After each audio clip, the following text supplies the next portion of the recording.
Mega power star Ram Charan, young tiger NTR మంచి స్నేహితులు. వీరిద్దరూ హీరోలుగా జగన్ డైరెక్షన్ లో వచ్చిన pan India movie RRR movie ఎంతటి సెన్సేషన్ క్రియేట్ చేసిందో అందరికీ తెలిసిందే. బాక్సాఫీస్ దగ్గర రికార్డుల ప్రభంజనం సృష్టించిన ఈ మూవీ 2022లో ఓ అతిపెద్ద సెన్సేషన్. RRR సినిమాలో ఇద్దరికి సమానమైన పాత్ర ఇచ్చి ఇద్దరిని సూపర్ గా హ్యాండిల్ చేశాడు రాజమౌళి. అయినప్పటికీ అప్పట్లో వీళ్ల పాత్రలపై కొంతమంది డిస్కషన్స్ పెట్టారు. దీనిపై 2 ఏళ్ల తర్వాత ఆ పాత్రలపై క్లారిటీ ఇచ్చారు RRR writer Vijayendra Prasad. Period back drop తో నడిచే ఈ సినిమాలో రామ్ చరణ్ అల్లూరి సీతారామరాజు పాత్రలో, ఎన్టీఆర్ కొమరం భీం పాత్రలో ప్రేక్షకులను కట్టిపడేశారు.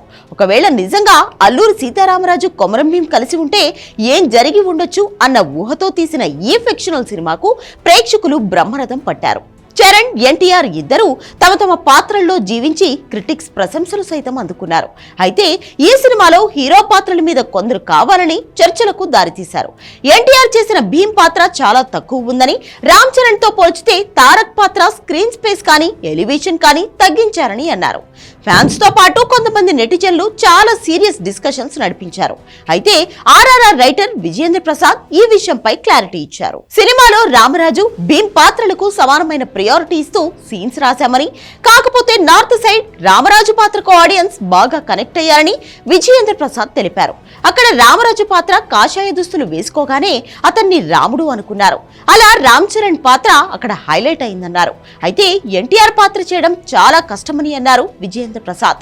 ఎన్టీఆర్ చేసిన భీం పాత్ర అమాయకమైనది, అలాంటి పాత్ర చేయడం చాలా కష్టమన్నారు. అయితే నార్త్ సైడ్ రామరాజు పాత్రని రాముడుగా అనుకోవడం వల్ల అక్కడ రామ్ చరణ్ పాత్రకు ఎక్కువ రెస్పాన్స్ వచ్చిందన్నారు. అయితే ఎవరన్నా డిస్కషన్స్ పెట్టినా, ఎలాంటి వాదనలకు తెరతీసినా ప్రేక్షకులు మాత్రం ఈ సినిమాను బ్లాక్ బస్టర్ గా హిట్ గా నిలిపారని, ఇప్పుడు విజయేంద్ర ప్రసాద్ కూడా చరణ్, తారక్ల పాత్రల్లో ఎలాంటి తేడా లేదు, ఇద్దరు సినిమాకు ఈక్వల్ ఇంపార్టెన్స్ అని క్లారిటీ ఇవ్వడంతో ఇద్దరు హీరోల ఫ్యాన్స్ మరోసారి ఖుషి అవుతున్నారు.